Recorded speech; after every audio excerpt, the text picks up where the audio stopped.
श्री राधे राधे। श्री कृष्ण लीला का चिंतन गतांक से आगे।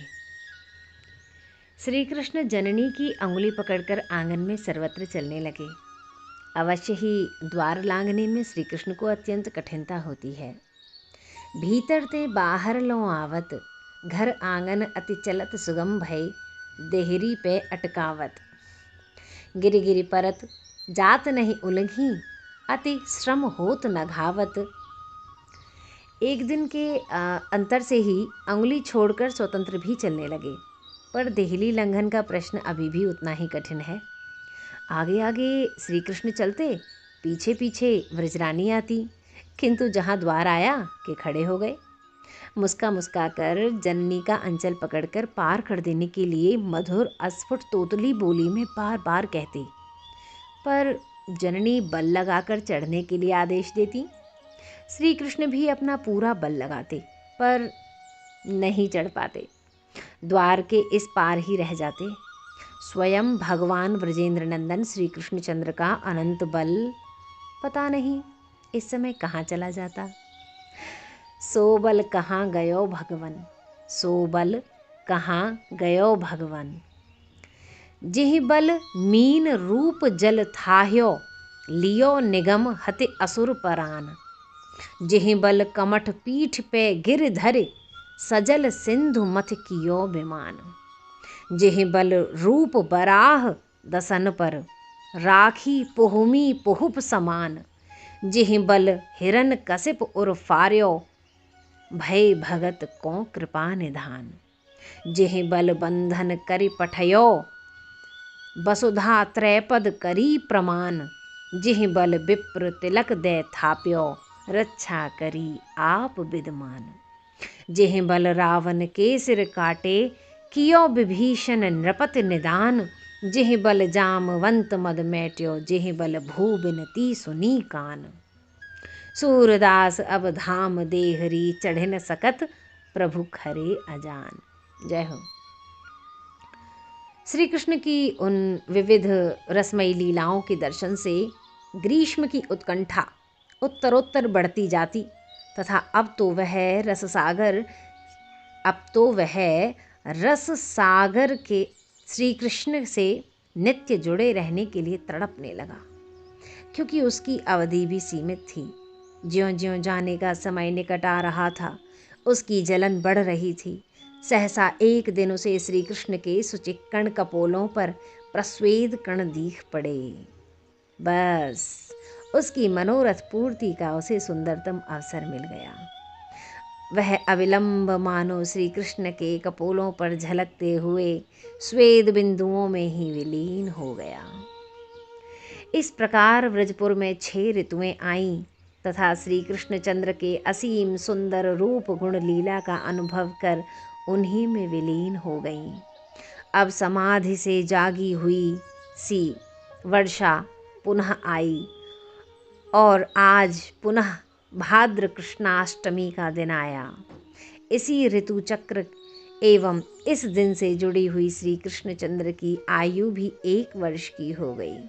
आज अतिशय उमंग से श्री कृष्ण की वर्षगांठ मनाई गई है। बरस गांठ गिरिधरन लाल की, गोपिन न्योत बुलाए। बरस गांठ गिरिधरन लाल की, गोपिन न्योत बुलाए। जसुमति मुदित सबन बोलन को, घर घर नंद पठाए। गाम गाम प्रति पौर पौर प्रति घर घर नंद पधारे। आदर दे बड़ रे गोपन को, एक आसन बैठारे। गाम गाम ते सकट जोर के, नंद महर घर आए। सुन ब्रजरानी ब्रजवासिन मिले, सन्मुख कलश पठाए। घर घर धूप दीपावली करके, निज मंदिर पधराए। आदर दे बड़ रे गोपन को, जोर सभा बैठाए। जय हो। तृणावर्त उद्धार। चक्रवाकी ऊंचे आकाश में उड़ती जा रही है। चक्रवाकी ऊंचे आकाश में उड़ती जा रही है। उसके पीछे चक्रवाक उड़ रहा है। उनके ठीक नीचे मणिमय वेदिका पर जननी की गोद में विराजित श्री कृष्णचंद्र कौतूहल भरी दृष्टि से उनकी ओर देख रहे हैं। नन्ही सी सुकोमलतम दक्षिण तर्जनी को अपने अरुण अधरों से सटाए दृष्टि को विहंगम दंपति की ओर केंद्रित कर वे सोच रहे हैं, ये पक्षी इतने ऊंचे कैसे उड़ रहे हैं? मैं भी ऐसे उड़ सकता हूँ क्या? मानो किसी ने उनके कानों में मंत्रणा दे दी हो। बाल्य लीला रसमत्त यशोदा नंदन, तुम्हें उड़ना ही चाहिए, तुम अभी अभी उड़ोगे ही। इस प्रकार प्रोत्साहित से होकर वे अकस्मात अंगों को नचाते हुए वहीं गोद में खड़े हो जाते हैं। जननी उन्हें भुजपाश में बांध लेती है, किंतु यशोदा के नीलमणि इस समय तो दूसरी धुन में है। उन्हें तो इस समय आकाश का खेल खेलना है। इसीलिए जननी का चिबुक स्पर्श करते हुए तोतली बोली में वे कह उठते हैं, री मैया, मैं भी ऊपर उड़ूंगा।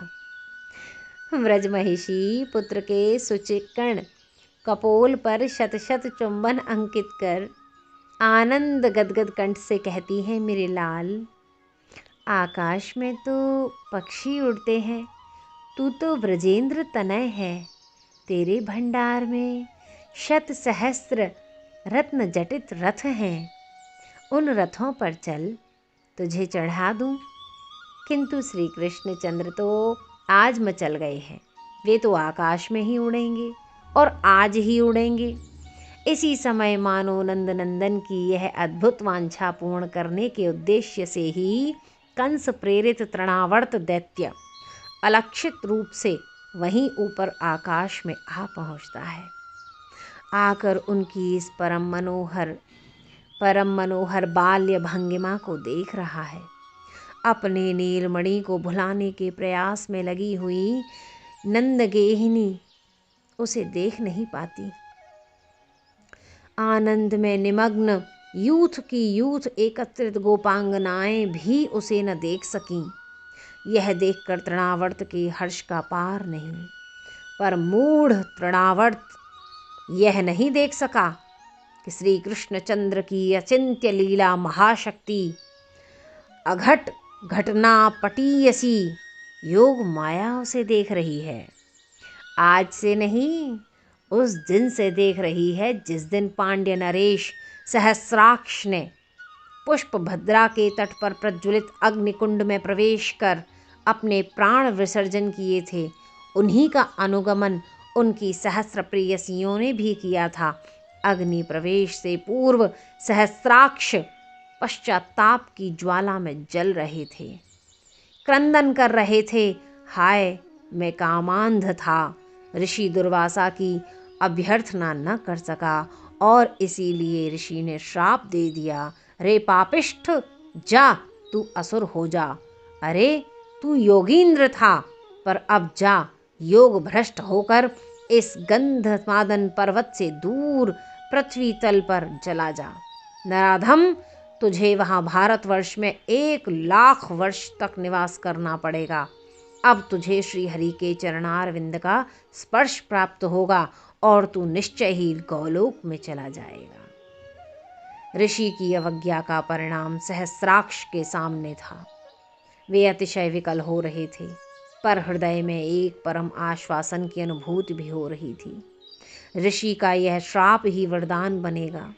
मेरा वह असुर शरीर ही योगींद्र मुनींद्र दुर्लभ श्री कृष्ण पंकज का संस्पर्श लाभ करेगा। ओहो, मैं तो कृतार्थ हो जाऊंगा। इस भावना से भावित हुए सहस्राक्ष हरिपादाम भोज का स्मरण कर जलती हुई अग्नि में प्रवेश कर गए थे। उन्हीं सहस्राक्ष तृणावर्त दैत्य के रूप में परिणत होकर जन्म धारण करते भी लीला महाशक्ति ने देखा है। जय जय श्री राधेश्याम।